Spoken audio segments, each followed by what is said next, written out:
এই মশাটা আপনারা হয়তো অনেকেই দেখেছেন। এই যে হালকা হালকা সাদা সাদা দাগ এবং সাইজে একটু ছোট, যেই মশাটা আপনার বেশি গুনগুন করে না, আপনাকে বেশি বিরক্ত করে না, চুপচাপ এসে কামড়ে দেয়, এই মশাটা কিন্তু আসলে ভয়ঙ্কর মশা এবং ইনিই কিন্তু ডেঙ্গুর জন্য দায়ী। এর নাম হচ্ছে এডিস ইজিপ্টি এবং এই মশা যখন আপনার কামড়ায়, যদি তার শরীরের মধ্যে ডেঙ্গু থাকে, তো আপনাকে কিন্তু সে ডেঙ্গু ভাইরাসে আক্রান্ত করতে পারে। তাই চলুন আজকে আমরা ডেঙ্গু নিয়ে আলোচনা করি, আপনাদেরকে জানাই যে এই মশা কতটা ঘাতক। দিনের বেলায় এই মশা আপনার কাছে আসে, রাত্রিবেলায় কিন্তু এই মশা আপনাকে কামড়ায় না। সকাল থেকে নিয়ে রাত্রি অবধি চুপি সারে সে এসে আপনাকে কামড়ে দিয়ে চলে যায়, আপনি বুঝতেও পারেন না। প্রথম আপনি একটু জ্বর হয়, আপনি ভাবেন প্যারাসিটামল খাবো, সেরে যাবে, কোনো চাপ নেই, ইত্যাদি ইত্যাদি। পরে আস্তে আস্তে দেখা যায় আপনার চোখের পেছনে ব্যথা, মাথা ধরে যাচ্ছে, শরীরে একটা ঝিম ভাব। আস্তে আস্তে আস্তে আপনি বুঝতে পারেন যে বড় কোনো রোগ হয়েছে। তখন টেস্ট করাতে যান, ডাক্তার দেখান, হসপিটালে যান, ধরা পড়ে আপনার ডেঙ্গু হয়েছে। পরে বোঝা যায় যে এই ছোট্ট এই মশার একটি কামড় আপনার জন্য কতটা ঘাতক হয়ে ওঠে। চলুন, আমাদের মনসুন আসছে, বৃষ্টির সময় আসছে, আস্তে আস্তে চারিপাশে আমাদের বৃষ্টির জল জমা হবে এবং আস্তে আস্তে আপনাদের বাড়ির বিভিন্ন জায়গাতে দেখা যাবে এই ডেঙ্গুর আতুর ঘর হয়ে উঠেছে। কারো কারো কুলার হয়তো ডেঙ্গুর জন্য হয়ে উঠবে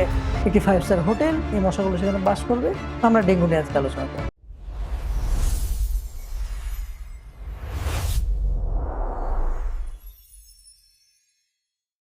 এই মশাটা কিন্তু একটা স্পেশাল মশা। এ কিন্তু একটি নতুন ধরনের নয়, আপনাদের পরিচিত মশা। এই সুন্দর সাদা সাদা সাইজে একটু ছোট এই ব্রেভ স্পেশাল মশার বিশেষ কিছু যে একটি ক্যারেক্টারিস্টিক্স স্টোরি রয়েছে আপনাদের সঙ্গে আমি শেয়ার করি। প্রথমত, আপনার বাড়ির আশেপাশে যখন বৃষ্টি হয়, একটু আধটু কোথাও জল জমে, ধরুন টবে, কোনো পানির বোতলে, এমনকি আপনার বাড়ির যে কুলার, সেটিও যদি আপনি 1 মাস 2 মাস পরিষ্কার না করেন, ভিজে ভিজে থাকে, সেই কুলারটিতে মশার জন্য একটি 5 স্টার হোটেলের মতো। এবং আপনার যে কোনো জল জমার জায়গা, সে টায়ার হোক, বাড়ির কোনো আনাচে কানাচে হোক, সেখানে এই মশাটি কিন্তু বাস করে।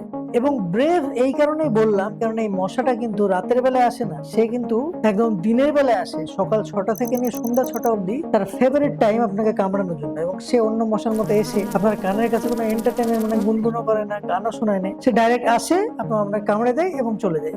এবং এই কামড়ে দেওয়ার পরেই শুরু হয় আপনার শরীরের মধ্যে একটি ভয়ঙ্কর যুদ্ধ, একটি মহাযুদ্ধ। আপনার শরীরে রক্ত কণিকার মধ্যে মস্তিষ্ক থেকে নিয়ে একদম পায়ের পাতা অবধি বিভিন্ন ধরনের সমস্যা শুরু হয়ে যায়। আপনারা হয়তো এখন অনেকে বুঝতে পেরেছেন, I am talking about dengue. Aedes aegypti মশা হলো এই ডেঙ্গুর বাহক। এবং এই মশা আপনারা সবাই চেনেন, কিন্তু অনেকে হয়তো দেখে জানতে পারেন না যে এটি আসলে ডেঙ্গু বহন করে। কিন্তু বন্ধুরা, এই মশা প্রচন্ড ঘাতক। কেননা ডেঙ্গু যদি আপনার ঠিকঠাক ভাবে হয় এবং আপনি যদি ঠিকঠাক ভাবে ট্রিটমেন্ট না করান, আপনার কিন্তু মরণাপন্ন দশা হয়ে যেতে পারে। কেননা ডেঙ্গু একটি ভাইরাস ঘটিত রোগ এবং এর ডাইরেক্ট কিন্তু কোনো মেডিসিন নেই। আমরা যখন হসপিটালে ডেঙ্গুর পেশেন্ট ভর্তি নিই, আমরা প্যারাসিটামল ওষুধ খাইয়ে, ম্যানেজমেন্ট থেরাপির মাধ্যমে তাদেরকে কন্ট্রোলে রাখি। এবং ডেঙ্গুর জন্য কিন্তু প্লেটলেট খুব সহজে কমে যায়। অনেক সময় কিন্তু ব্লাড ট্রান্সফিউশনও দেওয়া হয়। এই মশা থেকে আপনারা বেঁচে চলুন। এবং চলুন আমরা আলোচনা করি আজকে ডেঙ্গু নিয়ে। ডেঙ্গু আসলে একটি ভাইরাস জনিত রোগ, যেটি ডেঙ্গু ভাইরাসের কারণে হয়ে থাকে, যেটিকে ফর্মালি আমরা DENV বলে থাকি। এই ডেঙ্গু ভাইরাসের 4টে টাইপ রয়েছে, DENV 1, 2, 3 এবং 4। এই ডেঙ্গু ভাইরাস কিন্তু কোনো অ্যান্টিব্যাকটেরিয়াল বা অ্যান্টিবায়োটিক খেয়ে যে ভালো হয়ে যাবে, অন্যান্য জ্বরে আপনারা যেমন খেয়ে থাকেন, তেমনটা নয়।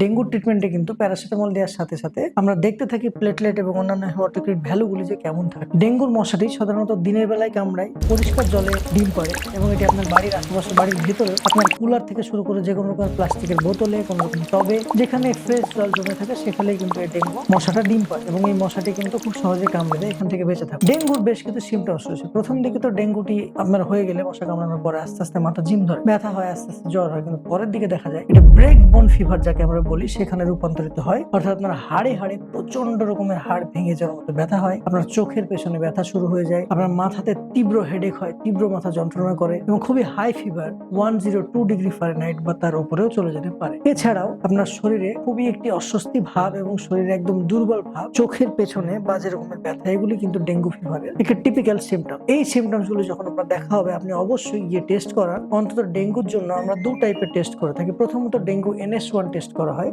যদি 5 দিনের মধ্যে হয়। 5 দিন যদি এই জ্বর পার হয়ে যায়, তখন কিন্তু ডেঙ্গুর IgM টেস্ট করা হয়, এটিকে কনফার্ম করার জন্য। যখন দেখা হয় যে NS1 বা IgM পজিটিভ রয়েছে, তখন কিন্তু পেশেন্টকে আমরা সম্পূর্ণভাবে হসপিটালে স্থানান্তরিত করে, হসপিটালে রেখে সেই পেশেন্টের ট্রিটমেন্ট করা হয়। বাড়িতে রেখে ট্রিটমেন্ট ডেঙ্গুর ক্ষেত্রে না করানোই ভালো। কেননা অনুচক্রিকা প্লেটলেট অনেকটা যখন কমে যায়, তখন কিন্তু শরীরে ব্লিডিং হলে খুব ধরনের সমস্যা হয়ে যেতে পারে এবং অন্যান্য ডেঙ্গু হেমারেজিক শক বা এই ধরনের বিভিন্ন ধরনের ডেঞ্জারাস জিনিসের যেগুলো হতে পারে। ডেঙ্গু হলে অবশ্যই আপনারা হসপিটালে স্থানান্তরিত করুন। করুন এবং প্যারাসিটামলের সঙ্গে সঙ্গে আরো অন্যান্য ট্রান্সফিউশন থেরাপির মাধ্যমে পেশেন্টকে ভালো রাখা যায়। ডেঙ্গুর পেশেন্টকে আপনারা ডাব খাওয়ান, কিন্তু অন্যান্য ধরনের পাতা বা অন্যান্য ধরনের জড়িপুটি থেকে এড়িয়ে চলুন এবং চেষ্টা করুন বাড়ির আশেপাশকে, এই সামনে যে মনসুন আসছে, বৃষ্টির সময় আসছে, তাদের বাড়ির আশেপাশে ক্লিয়ার রাখুন। নিজেকে সবসময় চেষ্টা করুন মশারি দিয়ে ঘুমানোর, মশারি টাঙিয়ে ঘুমানোর। বাইরে বেরোলেও ফুল হাতে জামা পরে বেরোন। সবসময় লক্ষ্য রাখুন কোনো মশা আপনাকে কামড়াচ্ছে কি, কামড়ালেও লক্ষ্য করুন কি ধরনের মশা। সবসময় চেষ্টা করুন নিজেকে সেফ রাখতে, বাঁচাতে। কেননা ডেঙ্গু কিন্তু একবার হয়ে গেলে খুবই কষ্ট পেতে হয় এবং সময় লাগে সারতে, এবং ডেঙ্গু একবার হলে যে আর হবে না এমনটাও নয়, যেটা অ্যান্টিবডির একটি ব্যাপার রয়েছে ডেঙ্গুর ক্ষেত্রে। একবার হলে আবারও কিন্তু হতে পারে, সেটা আরো মারাত্মক হতে পারে। তাই ডেঙ্গু নিয়ে আপনাদের কাছে বললাম, ডেঙ্গু থেকে আপনারা সম্পূর্ণ সাবধানে থাকুন, ব্যস্ত থাকুন, নিজেকে বাঁচাতে এবং সুস্থ থাকুন।